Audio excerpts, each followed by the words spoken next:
Hossain Ali, HOSSAINAL। দেখেন 2 নম্বর চলে আসছে। আসসালামু আলাইকুম ভিউয়ার্স, আশা করি সবাই ভালো আছেন। এক্সেলের নতুন আরেকটি এপিসোডে আপনাদের সবাইকে স্বাগতম জানাচ্ছি। বন্ধুরা, আজকের এপিসোডে আমরা দেখব কিভাবে অটো সিরিজ বা অটো সিরিয়াল কিভাবে মেনটেন করা যায়।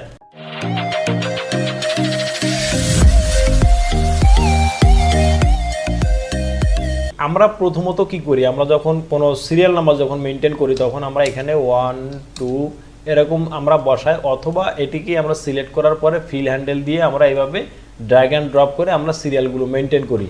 তো এক্ষেত্রে কি হয়, এক্ষেত্রে যদি আপনি মাঝখান থেকে কোনো সিরিয়ালকে যদি আপনি ডিলিট করে দেন, সে আমি এখান থেকে ডিলিট করে দিলাম, ডিলিট রো। এখন এখান থেকে যদি আমি 5 নাম্বারকে ডিলিট করে দিয়েছি, এখন কিন্তু দেখেন 4-এর পরে 6 দেখাচ্ছে। আমি বলেছিলাম এখান থেকে যদি আপনার কোনো রো ডিলিট করে দেন তারপরও কিন্তু সিরিয়াল নাম্বার ঠিক থাকবে। তো তার জন্য প্রথমে এখান থেকে আমরা এটা সিলেক্ট করলাম, সিলেক্ট করে আমরা এটিকে ডিলিট করে দিলাম। দেওয়ার পরে এখানে আমরা একটা ফাংশন লিখব। ফাংশনটি হলো সিকোয়েন্স, SEQU।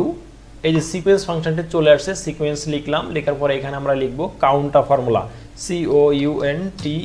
অলরেডি দেখেন কাউন্টটা চলে আসছে, ক্লিক করলাম।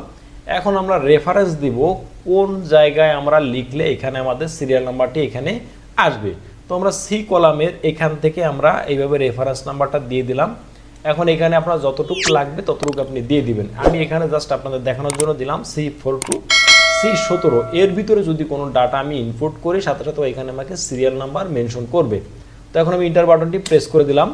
এখন দেখেন নাম্বার এরাও দেখাচ্ছে, তার কারণ আমার এই পাশে কোনো সি কলামে কিন্তু কোনো ডাটা কিন্তু নাই। বন্ধুরা, এখন এইখানে যদি আমি কোনো নাম লিখি, সে মোহাম্মদ রিপন, এই দেখেন 1 নাম্বার কিন্তু চলে আসছে। এখন যদি আমি লিখি মোহাম্মদ হোসেন আলী, HOSSAINAL, দেখেন 2 নাম্বার চলে আসছে।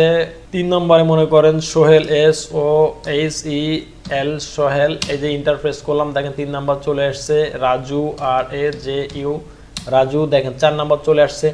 এখন দেখেন নাম্বারগুলো কিন্তু অটোমেটিক চলে আসছে। আরও একটি মজার ব্যাপার যেটা আমি আপনাদেরকে বলেছিলাম, যে এখান থেকে যদি আপনি মাঝখানের থেকে কোনো ডাটা যদি আপনি ডিলিট করেন তারপরও আপনার সিকোয়েন্সের কোনো প্রবলেম হবে না। যদি আপনি এখান থেকে যদি মনে করেন এই 5 নাম্বার রোটাকে আমি ডিলিট করে দিই, অর্থাৎ এখানে 2 নাম্বার হোসেন আলী আছে, এটিকে যদি আমি ডিলিট করে দিই, এটিকে আমি সিলেক্ট করলাম, এখান থেকে ডিলিট রো দিলাম, দেখেন হোসেন আলী চলে গেছে, তারপরও কিন্তু এখান থেকে কিন্তু আমার সিকোয়েন্সটা কিন্তু রয়ে গেছে।